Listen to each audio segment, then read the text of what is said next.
Welcome to the deep dive. Today, we're digging into something really fascinating, neuroplasticity. That's right.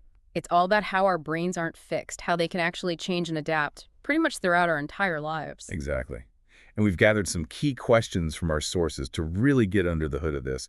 We want to understand how it works and, why it matters for you listening. Yep.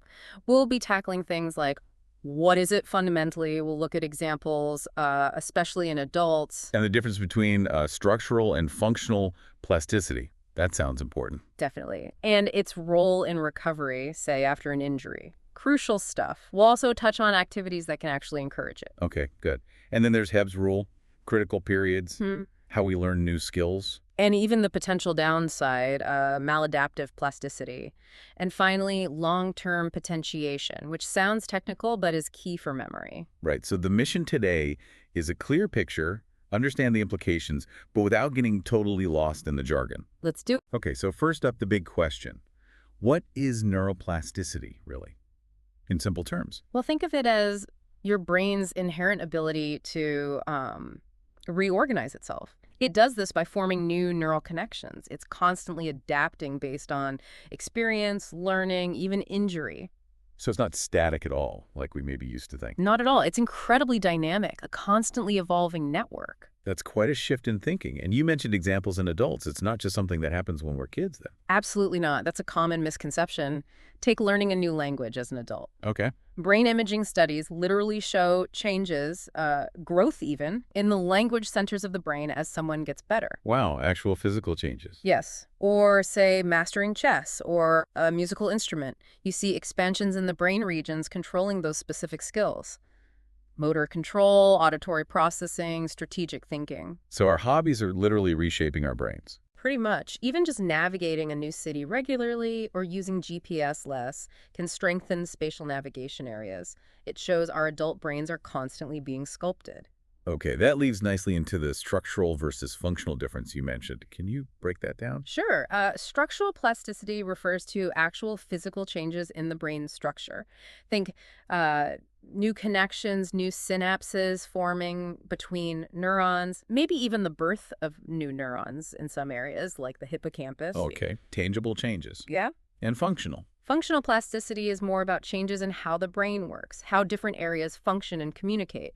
For example, if one area is damaged. Like through a stroke. Exactly. Functional plasticity allows other healthy areas to potentially take over the functions that were lost. The brain reroutes its operations, essentially. Right, which sounds vital for recovery after brain injury. How significant is neuroplasticity there? Oh, it's absolutely fundamental. It's the biological basis for rehabilitation. Hmm. When brain tissue is damaged, neuroplasticity enables the surrounding healthy tissue to reorganize. And compensate. Precisely. To compensate for the lost function. New pathways can be formed, existing ones strengthened. It's how people can regain speech or movement or other abilities over time with therapy. It's the brain healing itself, in a way. That's incredible potential. So what can we do? What activities actually encourage this adaptability? Lots of things, thankfully. Learning anything new is a big one. A language, an instrument, a complex skill. It forces the brain to build new pathways. So challenge is key. Challenge is definitely key. Physical exercise, too, especially aerobic exercise or activities needing coordination, like dancing or sports. They boost growth factors in the brain. Okay. What about things like mindfulness? Yeah, mindfulness and meditation practices have been shown to induce changes in brain regions associated with attention, emotional regulation, and self-awareness.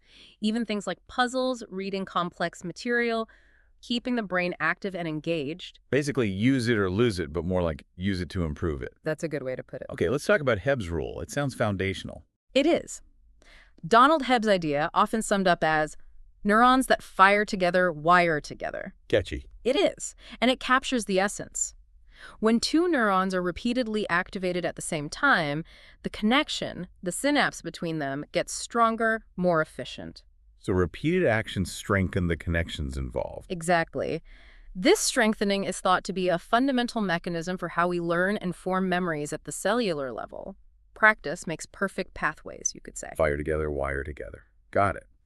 Now, what about these critical periods? Does plasticity change over time? Yes, it does. Critical periods are specific windows, usually early in development, where the brain is exceptionally sensitive to certain types of stimuli or Like experiences. language learning in kids. That's the classic example. During that critical period, the brain circuits for language are laid down much more easily. But, and this is important, it doesn't mean plasticity shuts off. Ah, The brain remains plastic throughout life, just maybe not as intensely plastic for certain things as during those critical windows. You can still learn a language as an adult, it just might take more effort. right. So it's a matter of degree, not an on-off switch, which connects to learning new skills generally. hmm How does plasticity enable that? Well, every time you practice, say, juggling or coding, you're activating specific neural circuits. Hebb's rule comes into play here. Those activated neurons strengthen their The connections. wiring together part. Exactly. With repetition, that circuit becomes more robust, faster, more efficient. Less conscious effort is needed. That is neuroplasticity enabling skill acquisition. You're carving pathways in your brain through practice. Okay, mostly we've talked about positive changes, but you mentioned maladaptive plasticity. What's that? Right. It's the flip side. Sometimes the brain's changes can be unhelpful or even harmful. Chronic pain is a good example.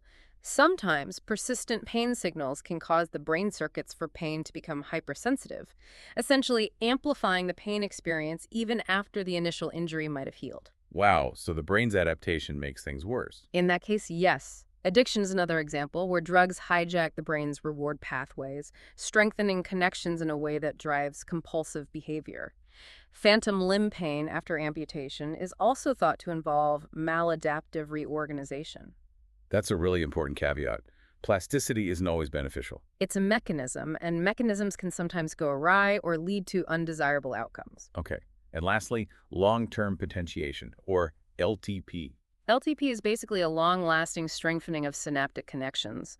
When neurons communicate frequently and effectively, the connection between them can become potentiated, meaning it's easier for them to communicate in the future. Like greasing the wheels of communication. Sort of, yeah.